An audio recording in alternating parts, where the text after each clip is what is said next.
Hi there, everyone. I wanted to talk to you a little bit about your historiography project. I know it's probably intimidating to see such a big project right away, but I promise you this is actually the hardest project we will do in this course, so it's good to get it out of the way early so you don't have to deal with it later. So, what is historiography? Historiography is looking at how historians have written about history. So it's not so much the study of history, but it's the study of how we have studied history. I know that might be kind of confusing, but you'll see kind of what I'm looking for as we get down into it. So when we're talking about historiography, there are different things you can take into consideration when you're writing your essay. The most obvious and probably simplest way to look at historiography is just to look at time.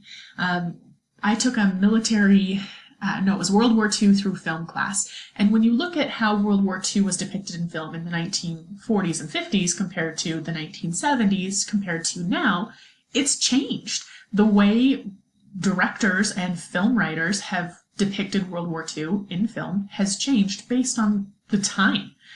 So that's a really simple way to approach historiography, is how has time changed our perspective of this event. You can also consider things like perspective, how we as Americans write about World War II versus how the French write about World War II is probably different because we have a different perspective.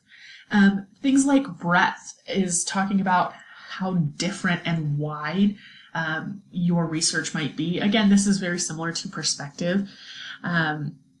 Region is important too. How the South talks about the Civil War is not the same as how people who would have fought for the Union talk about the Civil War. And even today, that's true. I did a trip down south this summer, and I tell you, how folks talk about and think about the Civil War in the South is very different than how most other folks think about it. And then, of course, the approach to how we talk about history is different. When we talk about World War II, we might talk about things like the Holocaust compared to just battles. So there are different approaches you can take when you talk about history. History changes, or at least our understanding of history changes. And this is for a myriad of reasons, whether it's better research or different perspectives or how our worldview changes or how world events change us. The way we understand history is always changing. So it's important to keep that in mind when we're talking about history. So you're going to write roughly a 5-paragraph essay. I'm going to go through the example that I've linked for you, so that way you kind of know what I'm looking for. So these are your topic options. I'm sorry for the weird spacing here. So you can talk about perspectives on Christopher Columbus, which have changed dramatically over time. Views about communism and socialism. And again, you've been given your first 2 resources here free. You're welcome, and you do need to find a third. Dropping the atomic bombs. You know, at the time, it was pretty widely supported. How do we view it now? Colonization of North America and the treatment of the Native American population. Hugely debated today. Labor unions. This is always a great survey to look at, is how support for labor unions has decreased, and to talk about why that is. So these are the expectations here. Really, you need to find you need to establish a clear debatable thesis. You need a clear, debatable, arguable sentence that specifically looks at why opinions have changed on this topic. And then it's got some other information for you here on where to find research and what to look at. Newspapers are really great if you're using a time-based approach. So if you're saying, well, in the 1920s we thought this way and now we think that way, using newspapers and timelines and that sort of thing is a really, really great way for you to address those differences. So let me get to my example. Okay, you should have a cover page. It's pretty simple, easy. It should look like this. Give yourself a title, your name, my name, what class it's for, and the date you wrote it. After that, on a separate page, your essay should start. An introduction is important because it introduces your readers to the topic. This is a very simple, straightforward intro sentence. Thomas Jefferson was a member of the greatest generation of American history. Okay, so you know what I'm talking about. I'm talking about Thomas Jefferson, talking about the founders. No problem, we got that. I go into some transitions, and then I get into my thesis statement, which is the view of President Jefferson has changed throughout the years, mostly thanks to new evidence and emerging technology. That's my thesis. So throughout my essay, I'm going to continually work to prove this true. Okay? So your thesis should prove that the views on a topic have changed. That's your whole burden of proof. You can talk about any topic brilliantly, but if you don't explain how views have changed and try to address why that is, then you haven't met the bare bones burden of proof for your essay. So keep that in mind. Then I go on to explore the different reasons that history and historians look at Jefferson differently.